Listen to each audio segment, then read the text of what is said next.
ومن الناس والدواب والأنعام مختلف ألوانه كذلك إنما يخشى الله من عباده العلماء إن الله عزيز غفور. Bismillahirrahmanirrahim. Assalamualaikum warahmatullahi wabarakatuh. Innalhamdulillah nahmaduhu wa nasta'inuhu wa nastaghfiruh wa na'udzu billahi min shururi anfusina wa min sayyiati a'malina. May yahdihillahu fala mudilla lahu wa may yudlil fala hadiya lahu. Asyhadu an la ilaha illallah wahdahu la syarika lahu wa asyhadu anna Muhammadan abduhu wa rasuluh sallallahu alaihi wa alihi washabihi wa man tabi'ahum bi ihsan ila yaumiddin, amma ba'd. Ma'asyiral ikhwani wa akhwati billah, azani Allah wa iyyakum rahimani wa rahimakumullah.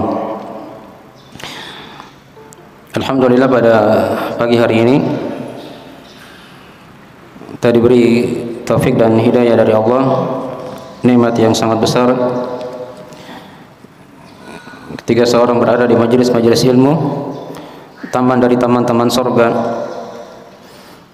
sebab dari ketenangan, peliputan rahmat Allah, naungan dari para malaikat, dan nama-nama yang hadir di majelis disebut-sebut oleh Allah Subhanahu wa taala.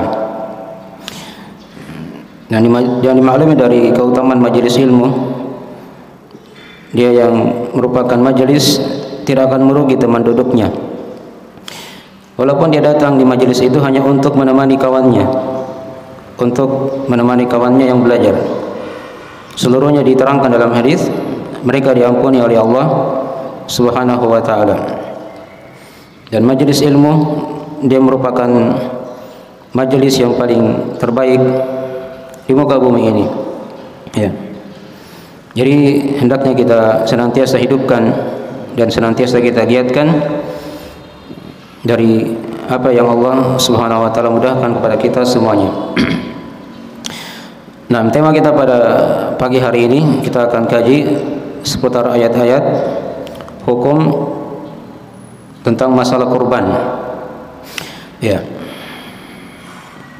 Ayat-ayat seputar masalah kurban itu diterangkan oleh Allah Subhanahu wa taala dalam Al-Qur'anul Karim di beberapa surah.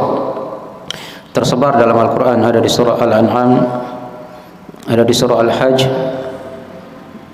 dan juga ada di surah As-Saffat, dan yang terakhir ada di surah Al-Kautsar. Ya. Di surah Al-Hajj Allah terangkan beberapa tempat di situ. Tapi ayat yang kita akan kaji pada pagi hari ini itu ayat yang ada di surah Al-An'am. Ini ayat yang pertama dari ayat seputar sembelihan kurban. Ya. Walaupun dia kadang lafaznya mencakup umum untuk korban dan untuk yang selainnya, tapi para ulama menganggap ayat-ayat atau ayat yang di surah Al-An'am yang kita akan baca ini itu merupakan ayat pokok seputar masalah korban. Ya. Jadi itu tema pembahasan kita ya, seputar masalah ayat-ayat hukum tentang korban. Ya. Jadi kalau dikatakan ayat itu kan tanda atau alamat secara bahasa. Adapun secara istilah ayat itu adalah tanda atau alamat yang menunjukkan akan sesuatu, ya, atau tanda alamat yang dengannya seorang itu akan bisa mengenal Allah Subhanahu wa taala, mengenal kebesaran Allah dan keagungannya. Dan ayat Allah itu ada dua macam. Ada ayat kauniyah dan yang kedua ada ayat syar'iyah. Ya. Ayat kauniyah adalah alam semesta ini yang kita lihat, langit dan bumi, malam dan siang, ya, matahari dan bulan. Itu merupakan ayat-ayat kauniyah Allah Subhanahu wa taala. Ada ayat yang kedua yang namanya ayat syar'iyah. Itulah yang kita akan baca dari ayat-ayat Al-Qur'an dan hadis-hadis Nabi sallallahu alaihi wasallam yang tertulis, yang dihafal dalam dada-dada orang-orang yang berilmu. Bal huwa ayatun bayyinatun fi suduril ladzina utul ilm. Bahkan dia merupakan ayat-ayat yang jelas dalam dada-dada orang-orang yang berilmu. Adapun malam dan siang, matahari dan bulan, langit dan bumi, dia merupakan ayat-ayat Allah juga. Tapi dia merupakan ayat-ayat kauniyah yang juga menunjukkan akan kebesaran dan kekuasaan Allah Subhanahu wa taala. Wa min ayatihi al-lail wan nahar wasyamsu wal qamar la tasjudu lisyamsi wala lil qamar wasjudu lillahi alladzi khalaqahunna in kuntum iyyahu ta'budun. Dan di antara dari tanda kekuasaannya adalah malam dan siang, matahari dan bulan. Janganlah kalian sujud kepada matahari dan juga jangan sujud kepada bulan. Dan sujudlah hanya kepada Allah yang telah menciptakan seluruhnya tadi, jika kalian hanya kepadanya beribadah. Maka ini dari pembahasan dari makna ayat dan pembagiannya. Kemudian kata yang kedua tadi kata hukum. Ya, ayat-ayat hukum. Ya, hukum itu diterangkan oleh para ulama, dia adalah khitab dari Allah Subhanahu wa taala. Nah, yang berkaitan dengan orang-orang yang diberi beban dalam syariat ini. Ya. Yang kadang dia bentuknya terbagi dua ya, ada hukum taklifi dan ada hukum wad'i. Itu dibahas di masalah usul fikih ya. Yang kita kenal itu hukum ada wajib, haram, boleh, kemudian makruh, ya, sunnah. Itu hukum yang dari pembagian hukum-hukum taklifiyah, hukum taklifi. Nah itu dibahas panjang di pembahasan masalah usul fikih. Yang jelas hukum itu adalah dari khitab dari Allah Subhanahu wa taala dan Rasulnya kepada umat, ya, yang berkaitan dengan perbuatan-perbuatan mereka. Nah, apakah yang sifatnya taklifiyah atau yang sifatnya wad'iyah? Baik, ini dibahas rinciannya di pembahasan usul fikih. Baik. Adapun kata yang ketiga yang kita akan terangkan di sini kata kurban, ya, atau dibahasakan dengan bahasa al-udhiyah. Ya, itu kita terangkan di materinya di materi ya di halaman 3. Nah, definisi udhiyah atau kurban itu. Jadi hewan kurban yang dikatakan udhiyah itu adalah hewan tertentu yang disembelih pada hari-hari tertentu dalam rangka mendekatkan diri kepada Allah dengan syarat-syarat tertentu. Ya. Karena kita sekarang sudah berada di akhir bulan Dzulqa'dah, mendekati akhir bulan Dzulqa'dah, dan tentunya ada sebagian mungkin dari kaum muslimin yang memerlukan hukum-hukum ini, ya, ingin menyembelih hewan korban. Semakin dekatnya bulan Dzulhijjah, maka hendaknya dia punya ilmu tentang masalah itu. Ya. Jadi pada pagi hari ini kita akan terangkan hukum dan keutamaan dari korban itu insyaallah taala. Ya. Walaupun dimaklumi dari hukum-hukum seputar korban itu luas, ada pembahasan-pembahasan yang lain lagi, dan itu mungkin akan diterangkan di majelis-majelis yang lain. Nah, baik. Jadi tadi dikatakan tadi ya, udhiyah atau hewan korban itu adalah hewan tertentu yang disembelih pada hari-hari tertentu. Jadi dia bukan seluruh hewan. Nah, hanya hewan-hewan ternak yang kita akan terangkan nanti di ayat-ayat seputar udhiyah ini. Dari unta, sapi ataupun kambing. Pada waktu tertentu. Disembelih juga bukan pada setiap waktu, tapi ada waktu-waktunya yang kita akan terangkan. Itu di hari raya Idul Adha dan 3 hari tasyrik setelahnya. Nah, kemudian tujuannya dalam rangka mendekatkan diri kepada Allah. Ya, bukan hanya sekedar dia ingin makan-makan saja, tapi di situ dia niatkan untuk beribadah. Ya, mendekatkan diri kepada Allah Subhanahu wa taala dengan syarat-syarat tertentu. Ini nanti kita akan terangkan syarat-syaratnya mungkin di majelis yang lain. Ya, di antaranya tadi kan sudah disinggung dari hewan ternak. Kemudian ada juga pembahasan masalah umurnya. Ya, itu nanti agak panjang pembahasannya di waktu yang lain. Dan tadi sudah diterangkan juga dari antara syaratnya yaitu waktu. Disembelih pada waktunya masing-masing. Baik. Kita ringkas, kita baca dari ayat di surah Al-An'am ini. Lihat di materinya yang sudah dibagi. Di situ ada firman Allah Ta'ala, A'udzubillahi minasyaitonirrajim. Qul inna salati wa nusuki wa mahyaya wa mamati lillahi rabbil alamin la syarika lahu wa bidzalika umirtu wa ana awwalul muslimin. Katakanlah wahai Muhammad, sesungguhnya salatku, ya, wa nusuki, dan sembelihanku, wa mahyaya wa mamati lillahi rabbil alamin, hidup dan matiku hanya milik Allah, Rabb semesta alam. La syarika lahu, tidak ada syarikat baginya. Wa bidzalika umirtu, dan demikianlah aku diperintah. Wa ana awwalul muslimin, dan aku dari orang yang pertama kali masuk dalam agama Islam, berserah diri kepada Allah Subhanahu wa taala. Jadi di sini di awal diperintah oleh Allah kepada nabinya sallallahu alaihi wasallam, "Qul," katakanlah wahai Muhammad, sungguh salatku. Ya, salat secara bahasa dimaklumi dia adalah doa, nah, dengan kebaikan. Adapun secara istilah, salat itu bermakna dikatakan atau dibawakan situ ya, dari mana doa secara bahasa ini yang bermakna apa, salat secara bahasa di bermakna doa kebaikan.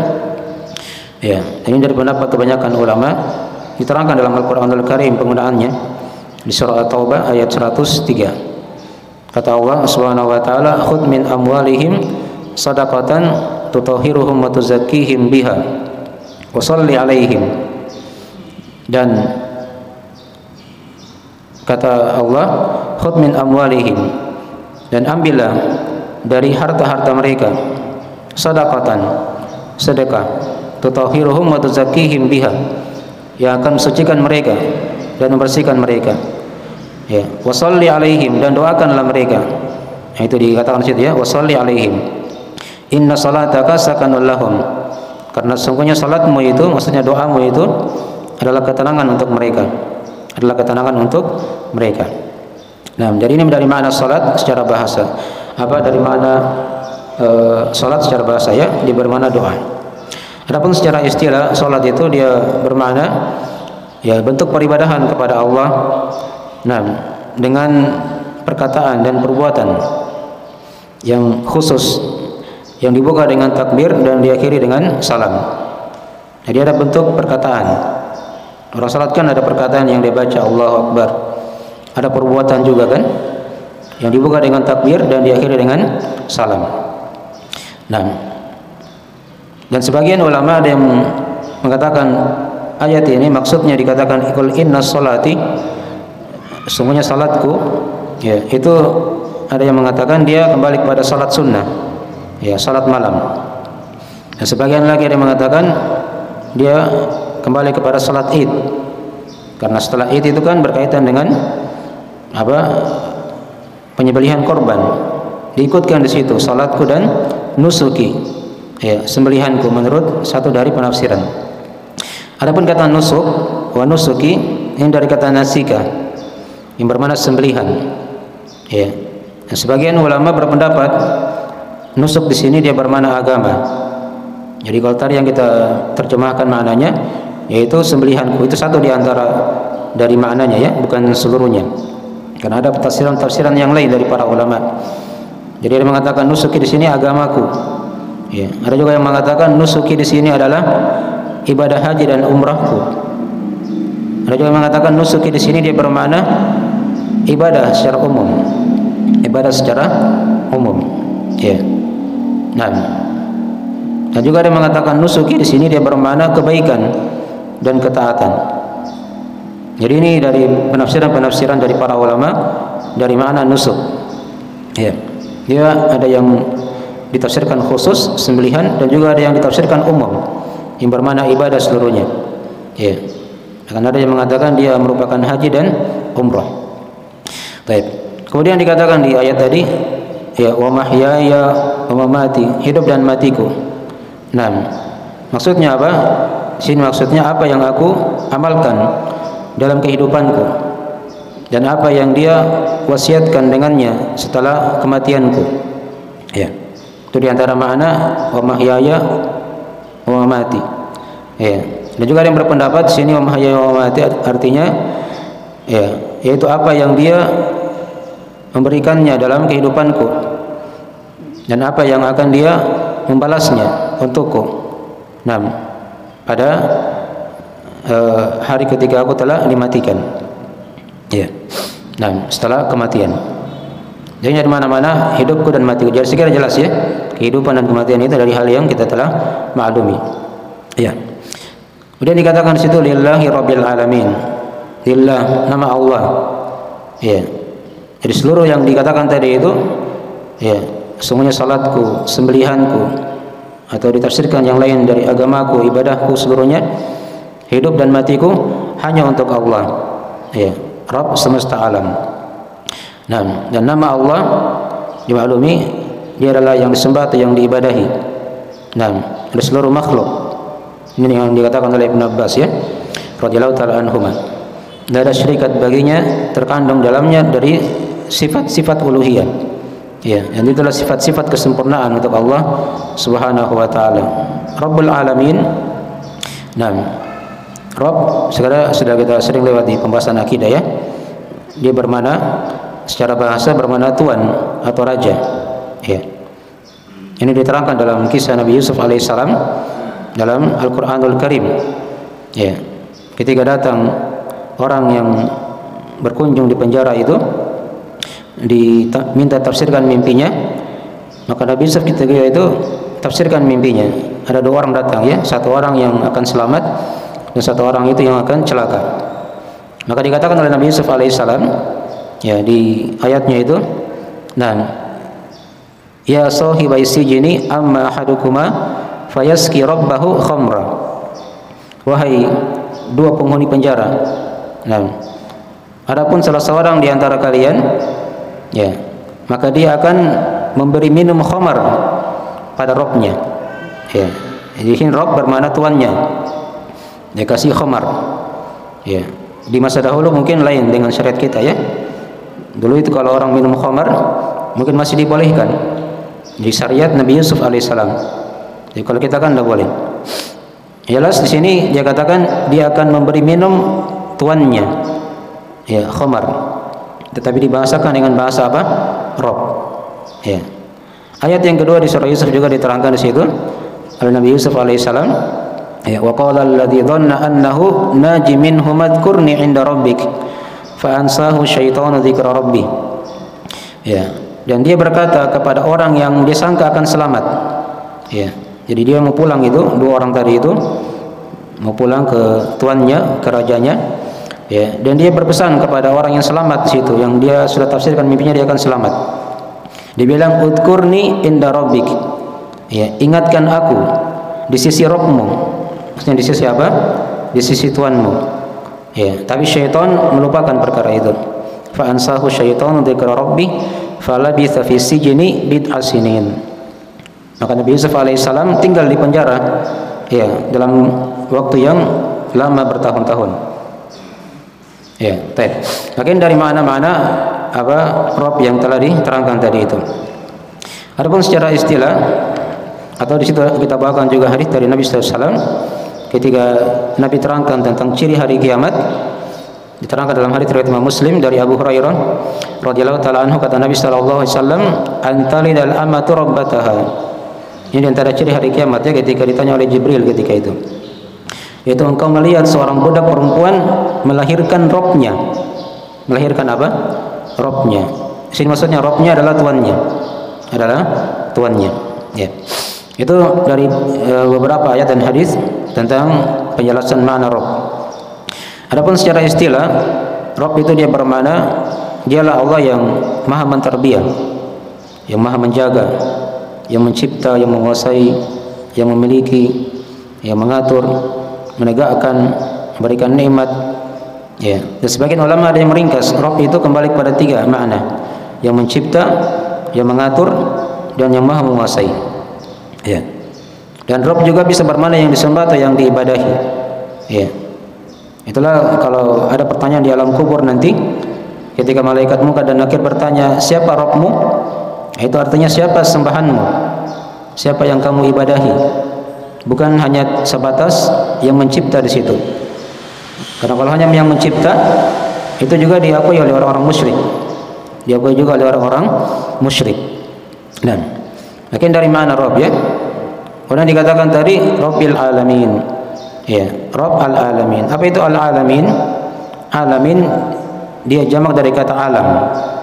Dan alam itu segala sesuatu selain Allah. Itu yang dikatakan alam. Jadi alam itu luas ya. Ada alam manusia. Kita kan dikatakan alam juga. Ya, alam jin, ya, alam hewan, alam tumbuh-tumbuhan, alam malaikat. Ya. Nah, semuanya dikatakan seluruhnya selain Allah itu dikatakan apa? Alam. Dan Allah itu Rabbnya al-Alamin. Ya, Rabbnya al-Alamin. Itulah Allah Subhanahu wa taala yang mencipta, yang mengatur, yang menguasai alam ini, yang menjaganya, yang memilikinya. Ya. Seluruhnya diatur, dikuasai dan dicipta oleh Allah Subhanahu wa taala. Dan jadi ini dari mana ayat? Qul inna salati wa nusuki wa mahyaya wa mamati lillahi rabbil alamin. La syarika lahu. Tidak ada syarikat baginya. Ya, tidak ada syarikat maksudnya dalam beribadah kepada Allah. Sebagaimana tidak ada syarikat dalam penguasaan dan pengaturan ya, alam semesta ini. Wa bidzalika umirtu wa ana awwalul muslimin. Demikianlah kata Allah ya, perintahkan pada nabinya, demikianlah aku diperintah. Nah, wa bidzalika umirtu wa ana awwalul muslimin. Aku diperintah maksudnya di sini bukan hal yang diada-adakan dariku. Jadi Nabi SAW, nah di sini apa terkait dengan syariat ini, itu bukan buatan beliau SAW. Itu seluruhnya perintah dari Allah Subhanahu wa taala. Baik salatnya, sembelihannya itu dari perintah Allah, bukan dari buatan Nabi sallallahu alaihi wasallam agama ini ya. Karena kata Allah, "Qul wa umirtu wa bidzalika umirtu wa ana awwalul muslimin." Demikianlah aku diperintah kata Allah. Nah, wa ana awwalul muslimin, dan aku dari orang yang pertama kali ya berserah diri kepada Allah, masuk dalam agama Islam. Nah, jadi di sini Nabi ya diperintah oleh Allah untuk mengatakan beliau dari Muslim. Dan ini Islam yang bermakna khusus. Islam yang bermakna apa? Khusus. Dan Islam itu ada dua macam ya. Kita bawakan juga di situ di antara contoh-contoh ayat-ayat seputar Nabi dan Rasul. Mereka juga dikatakan Muslim. Tapi kalau Islamnya Nabi dan Rasul selain Nabi kita, itu dikatakan Islam yang bermakna umum. Ya. Di situ kita bawakan yang pertama contoh Nabi Nuh alaihissalam sebagai Rasul yang pertama. Dikatakan oleh Allah Subhanahu wa taala di surah Yunus, nah, oleh Allah Subhanahu wa taala, fa in tawallaitum fama sa'altukum min ajrin in ajriya illa 'ala Allah wa umirtu an akuna minal muslimin. Kata Nabi Nuh alaihissalam, dan aku diperintah agar menjadi orang-orang yang muslim. Ya, Nabi Ibrahim alaihissalam beliau juga berkata, diterangkan di surah Al-Baqarah ya, oleh Allah Subhanahu wa taala. Nah, id qala lahu rabbuhu aslim qala aslamtu li rabbil alamin. Tatkala Rabbnya berkata kepada dia, masuk Islamlah kamu. Ya, maka Nabi Ibrahim berkata, aslamtu li rabbil alamin. Aku berislam kepada Rabb al-alamin. Nabi Ibrahim juga dikatakan apa? Muslim. Nabi Yakub alaihissalam juga seperti itu, diterangkan di surah Al-Baqarah. Tatkala beliau berpesan kepada anak-anaknya di akhir kehidupannya. Naam. Wa wassa biha Ibrahim banihi wa Yaqub ya baniya innallaha astafa lakumuddin. Apa pesan Nabi Yakub? Fala tamutunna illa wa antum muslimun. Maka jangan kalian sekali-kali mati kecuali dalam keadaan muslim. Ya. Ini nabi-nabi yang besar ya. Nabi Nuh, Nabi Ibrahim, ya, Nabi Yakub yang merupakan keturunan dari Nabi Ibrahim. Kemudian yang keempat Nabi Yusuf juga seperti itu. Diterangkan dalam Al-Qur'an di surah Yusuf ayat ke-10 ayat ya, diterangkan di situ di surah Yusuf ya. Tawaffani musliman wa alhiqni bis sholihin. Nah, wafatkanlah aku kata Nabi Yusuf dalam keadaan muslim dan ikutkanlah aku kepada orang-orang yang soleh. Nabi Musa alaihissalam ini juga dari ulul azmi ya, selain Nabi Nuh, Nabi Ibrahim tadi, beliau juga seperti itu berkata kepada kaumnya Diterangkan di surah Yunus oleh Allah Subhanahu wa taala. Naam, wa qala Musa ya qaumi in kuntum amantum billah fa alaihi tawakkalu in kuntum muslimin. Musa berkata kepada kaumnya, wahai kaumku, jika kalian benar-benar beriman kepada Allah, maka hendaknya hanya kepadanya kalian bertawakal. Ya, in kuntum muslimin, jika kalian muslim. Jadi beliau mengajari juga umatnya menjadi muslim. Bani Israel itu muslim di masanya ketika itu.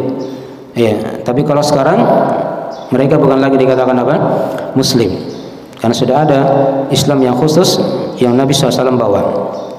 Kemudian yang keenam, dari contoh Nabi dan Rasul juga, yaitu Nabi atau para Nabi dan Rasul dari Bani Israel. Diterangkan di surah Al-Maidah oleh Allah Subhanahu wa taala. Naam. Inna anzalna Taurata fiha hudan wa nur yahkumu biha an-nabiyyuna alladziina aslamu lil-ladziina hadu. Kata Allah, semuanya kami yang telah menurunkan Taurat, padanya ada petunjuk dan cahaya, di mana para nabi yang berislam itu memberi hukum pada orang-orang Yahudi. Perhatikan ya. Jadi Bani Israel itu para nabinya dikatakan berislam ketika itu. Tapi itu Islam yang bermakna umum. Dan demikian pula Nabi Isa alaihissalam, Nabi yang terakhir sebelum Nabi kita, itu juga seperti itu, berucap kepada kaumnya. Diterangkan di surah Al-Maidah oleh Allah Subhanahu wa taala. Ya, wa id auhaitu ilal hawariyina an aminu bi wa bi rasulik qalu amanna washhad bi annana muslimun. Dan tatkala kami wahyukan pada al-hawariyin, ya, hawariyin itu dari kaum Nabi Isa alaihissalam yang taat pada beliau ketika itu. Nah, an aminu bi wa bi rasuli, agar mereka beriman kepadaku dan beriman kepada rasulku. Ya, maka mereka berkata apa? Amanna, ya, washhad bi annana muslimun. Dan kami beriman dan persaksikanlah ya, semuanya kami dari muslim. Jadi perhatikan di sini ya, dari beberapa contoh-contoh Nabi dan Rasul. Dari Nabi Nuh alaihissalam, Nabi Ibrahim, Nabi Yakub, Nabi Yusuf, Nabi Musa, ya, para Nabi dari Bani Israel, dan terakhir Nabi Isa alaihissalam, mereka semuanya adalah kaum muslimin. Ya, sama dengan Nabi kita, wa ana awwalul muslimin. Tapi ini dibedakan di sini Islamnya ya. Ada Islam yang bermakna umum, ada Islam yang bermakna apa? Khusus. Baik, jadi ini dari penafsiran ringkas dari ayat yang telah kita bacakan tadi itu di surah Al-An'am ayat 162 sampai 163. Nah, kita terangkan di sini dari makna global ayat. Ya, di sini diterangkan kepada kita ya, Allah memerintah nabinya untuk mengikhlaskan agama itu, ya, hanya untuk Allah Subhanahu wa taala. Berkata kepada orang-orang musyrik ketika itu yang menyembah selain Allah dan menyembelih kepada dengan menyebut nama selain Allah Subhanahu wa taala. Jadi beliau menyelisih agama mereka, menyelisih agama mereka. Nah, dan diperhatikan di sini ya, disebutkan di sini salat dan sembelihan, tanpa disebutkan ibadah yang lain, hanya dua saja. Ini kata para ulama, diterangkan oleh Imam Abdurrahman bin Nasir As-Sa'di rahimahullah taala. Ini menunjukkan akan apa? Kemuliaan dari dua ibadah ini. Di sini kan hanya diterangkan dua saja, yaitu salat dan apa? Sembelihan. Ini dua ibadah yang punya keutamaan yang besar, kata para ulama. Iya. Dari sisi mana diterangkan di situ ya oleh mereka? Nah, bahwasanya siapa yang bisa mengikhlaskan ibadahnya pada salat dan sembelihan ini, maka ini akan menunjukkan akan kecintaannya kepada Allah. Ya. Dan menunjukkan akan keikhlasannya dalam beribadah, mendekatkan diri kepada Allah dengan hati, lisan, anggota tubuh dan hartanya. Ya, perhatikan di ibadah salat kan, itu kan terkumpul di situ tiga ibadah. Dari ibadah hati, ibadah lisan, dan ibadah apa? Anggota tubuh. Di sembelihan terkumpul 4 ibadah di situ. Dari hatinya, lisannya dia membaca Allahu Akbar, ya, gerakan tubuhnya, dan ada ibadah satu lagi tambahan, yaitu ibadah harta. Jadi siapa yang bisa mewujudkan dua ibadah ini, maka dia akan bisa dibantu oleh Allah ikhlas dalam seluruh ibadah-ibadah yang lainnya, dalam seluruh ibadah-ibadah yang lainnya. Dipahami ya? Baik.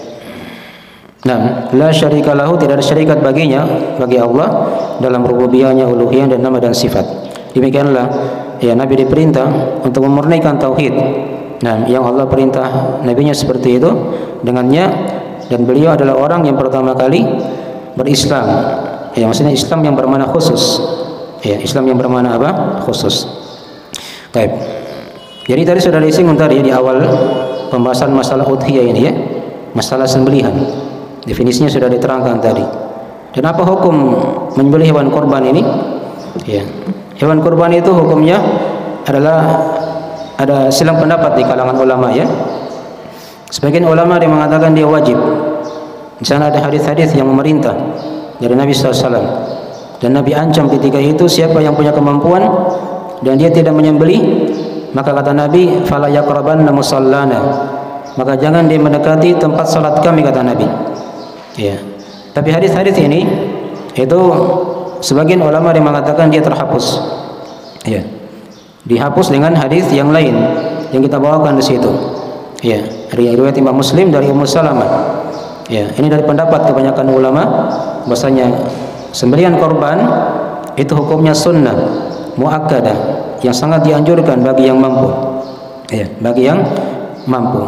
Gimana kata Nabi sallallahu alaihi wasallam, "Idza dakhalatil asyru nam wa arada ahadukum ayudhi fala yamassa min sya'rihi wa basyarihi syai'a." Jika telah masuk 10 pertama dari bulan Dzulhijjah dan salah seorang di antara kalian ingin menyembelih, perhatikannya kata ingin menyembelih, tidak dipaksa di situ, mau menyembelih silakan. Ya, maka ada keharusannya.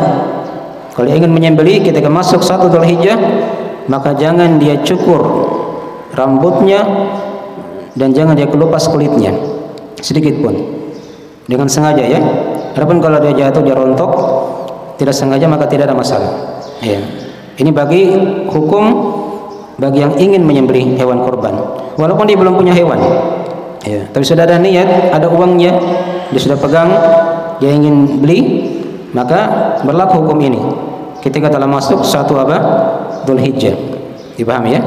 Baik. Jadi itu dari pendapat ringkas tentang masalah hukum hewan kurban ini dari hal yang disunahkan. Baik, sedikit lagi kita masuk di masalah keutamaan dari ibadah kurban. Jadi sudah ditahu hukumnya apa? Ya, jadi kalau dia punya kemampuan, itu yang paling selamatnya dia menyembelih. Ya, dia menyembelih. Ya sekarang kan kalau sapi berapa kalau patungan sapi? 2 juta kan? Kalau kambing berapa? Sendirinya misalnya. Ya, mungkin lebih 2 juta. Mana yang dia mampu saja. Walaupun lebih utama disembelih kambing sendiri daripada dia patungan 7 orang menyembelih apa? Sapi. Karena lebih mahal kambing kan? Dibeli kambing sendiri daripada dia patungan. Jadi lihat nilainya seperti itu. Ya, bukan dilihat dari besarnya. Kalau dia sendiri sapi lebih utama memang daripada dia sendiri apa? Kambing. Itu nanti ada rincian-rinciannya nanti di ayat-ayat yang lain. Baik, sekarang kita masuk di keutamaan dari ibadah kurban ini. Kita terangkan di situ ada 10 keutamaan dari ibadah kurban ini. Yang pertama dari keutamaannya di situ dari bentuk menegakkan ibadah kepada Allah. Tadi kan sudah disinggung ya, terkumpul dalam ibadah kurban ini dari berbagai jenis ibadah. Dari ibadah hati, ketakwaannya kepada Allah kan, lisannya dia membaca zikir Allahu Akbar. Ada ibadah anggota tubuh, ada ibadah harta dia keluarkan. Jadi bentuk-bentuk ibadah terkumpul di situ. Itu dari bentuk penegakan ibadah. Kemudian yang kedua dari bentuk dari keutamaan ibadah kurban ini juga itu memberikan kelapangan kepada orang-orang yang susah, lagi fakir. Diterangkan dalam surah Al-Hajj ayat ke-28. Ya. Fakulu minha wa at'imul ba'isal fakir. Dan makanlah dari daging hewan kurban itu dan berilah makan juga kepada orang-orang yang susah. Ya, lagi fakir, lagi miskin. Jadi memberikan kelapangan kepada mereka. Yang ketiga dari keutamaan hewan kurban, di sana terdapat pengagungan terhadap simbol-simbol Allah. Ini merupakan syiar-syiar Allah di hari raya Idul Adha ya. Adanya hewan kurban. Dan kata Allah dalam Al-Qur'an diterangkan, "Dzalika wa may yu'azzim sya'airallah fa innaha min taqwal qulub." Demikianlah bagi siapa yang mengagungkan syiar-syiar Allah, itu merupakan ciri ketakwaan dalam hatinya. Kemudian yang keempat dari keutamaan ibadah korban juga ini, dia merupakan sebab yang mengantar kepada pemurnian ibadah kepada Allah Subhanahu wa taala. Dia diterangkan di surah Al-Hajj juga oleh Allah Subhanahu wa taala. Ya, liyashhadu. Tapi situ kita bawakan ya di ayat Al-Hajj ayat 34 di poin ke-15. Wal budna ja'alnaha lakum min syairillah lakum fiha khair. Baik, nanti kita baca di bawah ya. Ini baru satu dulu. Ya. Baik. Agar mereka menyembelih dengan menyebut nama Allah terhadap apa yang direzekikan kepada mereka dari hewan kurban, dari hewan-hewan ternak. Ya, maka sembahan kalian adalah sembahan yang satu. Dikatakan di situ wa ilahukum ilahu wahid. Jadi dari hal yang mengantar seorang hamba bisa memurnikan ibadah kepada Allah Subhanahu wa taala. Kemudian yang kelima, dari manfaat juga seorang menyembelih hewan kurban ini, dia merupakan salah satu dari sumber ya kebaikan yang sangat besar dunia dan di akhirat. Nanti akan diterangkan ayatnya. Yang ke-16, dia merupakan sebab-sebab yang memasukkan kegembiraan kepada keluarga dan tetangga. Ya, dibagikan dagingnya. Ya. Kemudian yang ke-7 dari yang ke-6 tadi ya, yang ke-7 dari manfaat seorang menyembelih hewan korban itu dapat memperkuat tali persaudaraan, kecintaan antara sesama manusia. Dan yang ke-8, dia merupakan lambang dari kesyukuran kepada Allah Subhanahu wa taala. Tapi kita bawakan di situ 4 poin ini, dalilnya diterangkan di surah Al-Hajj ayat ke-36 oleh Allah Subhanahu wa taala. Dikatakan di situ ya wal budna ja'alnaha lakum min syairillah lakum fiha khair. Dan onta-onta yang kami telah jadikan untuk kalian padanya ada kebaikan. Ya. Kebaikan dunia dan kebaikan akhirat. Fadhkur ismallahi 'alaiha shawaf. Maka sebutlah nama Allah ketika menyembelihnya dalam keadaan berdiri. Fa idza wajabat junubuha fakulu minha. Maka ketika unta itu telah jatuh, maka makanlah darinya. Wa at'imul qani'a wal mu'tar, dan berilah makan pada orang-orang yang mampu dan yang meminta-minta. Ya, kadzalika sakharnaha lakum la'allakum tashkurun. Demikianlah kata Allah kami ya mudahkan kepada kalian hewan tersebut agar kalian bersyukur kepada Allah Subhanahu wa taala. Kemudian yang ke-9 dari manfaat hewan korban juga ini disembelih, itu menghidupkan sebagai bentuk dari menghidupkan sunnah Nabi Ibrahim alaihissalam. Di Nabi Ibrahim dimaklumi, nanti kita akan baca juga ayatnya ya. Ya, beliau itu pernah ingin menyembelih anaknya sendiri, Ismail, karena beliau bermimpi dari wahyu Allah Subhanahu wa taala. Tapi Allah gantikan dia dengan apa? Dengan kambing dari sorga. Dikatakan di akhir ayat, inna hadza lahuwal bala'ul mubin wa fadainahu bidzibhin 'adzim. Sesungguhnya ini merupakan ya cobaan yang sangat besar, yang sangat jelas, yang sangat nyata, dan kami gantikan dia Ismail itu dengan apa? Dengan sembelihan yang besar. Kemudian yang ke-10 dari yang terakhir dari manfaat seorang menyembelih hewan korban, itu merupakan sebab yang terbesar ya yang mendekatkan dia kepada Allah Subhanahu wa taala. Dia bentuk takarrub ya kepada Allah Subhanahu wa taala. Baik, sedikit lagi ya. Kita terakhir menerangkan tentang faedah ayat ini. Ya. Faedah ayat kita terangkan situ ada 10 dari faedah ayat yang telah kita terangkan. Yang pertama, dari ayat ini diterangkan kepada kita perhatian Allah kepada nabinya. Tadi dikatakan kul, katakanlah wahai Muhammad. Kemudian yang kedua, kewajiban memurnikan ibadah hanya kepada Allah. Dikatakan situ inna sholati wa nusuki. Kemudian di akhir ayat dikatakan apa? Lillahi rabbil alamin. Terkhusus padanya salat dan sembelihan. Yang ketiga, keutamaan ibadah korban tadi sudah diterangkan ya. Jadi bentuk menegakkan ibadah kepada Allah Subhanahu wa taala. Yang keempat, padanya ada penetapan maksud penciptaan manusia dan maksud penciptaan manusia di muka bumi ini. Tadi kan dikatakan hidup dan matiku hanya untuk Allah. Jadi kita hidup, kita mati, ya. Kita hidup ini untuk Allah, untuk beribadah kepada Allah Subhanahu wa taala. Yang kelima, padanya ada penetapan adanya kehidupan dan kematian. Jelas tadi ya. Yang keenam, padanya ada penetapan nama Allah dan nama Rabb. Lillahi rabbil alamin. Yang ketujuh, padanya ada penetapan keumuman rububiyah Allah karena dikatakan Rabbil Alamin. Yang kedelapan, penetapan 3 jenis tauhid. Ya, tadi ya, ada rububiyah, uluhiyah, nama dan sifat. Rububiyah pada lafaz Rabbil Alamin, uluhiyah pada nama Allah. Ya, adapun nama dan sifat itu pada 2 nama, Allah dan nama Rabb. Yang kesembilan, dari ayat ini juga diterangkan kepada kita keutamaan Rasulullah SAW. Beliau adalah orang yang paling pertama kali berislam. Dan yang ke-10, di sini diterangkan kepada kita pembagian dari Islam dan keutamaannya. Ya, Islam terbagi 2 ya, sudah diterangkan. Ada yang bermakna umum, ada yang bermakna apa? Khusus. Dan keutamaan Islam itu banyak diterangkan dalam hadis-hadis dan ayat-ayat Al-Qur'anul Karim. Ya, Islam ini, umat Islam dia umat yang terakhir, tapi nanti di akhirat menjadi umat yang paling terdepan masuk ke dalam surga Allah Subhanahu wa taala. Kita memohon kepada Allah Subhanahu wa taala semoga kita digolongkan dari hamba-hambanya yang berislam, memurnikan ibadah hanya kepadanya dan menjadikan kita dari penghuni surganya, dijauhkan dari siksaan api nerakanya. Innahu waliyudzalika wal qadiru alaih. Ya, mungkin ini dulu yang bisa disampaikan. Mungkin tidak ada tanya jawab ya. Kalau ada yang tanyakan nanti dikirim aja di grupnya. Ya. Sekarang itu dulu dari akhir majelis kita pada siang hari ini.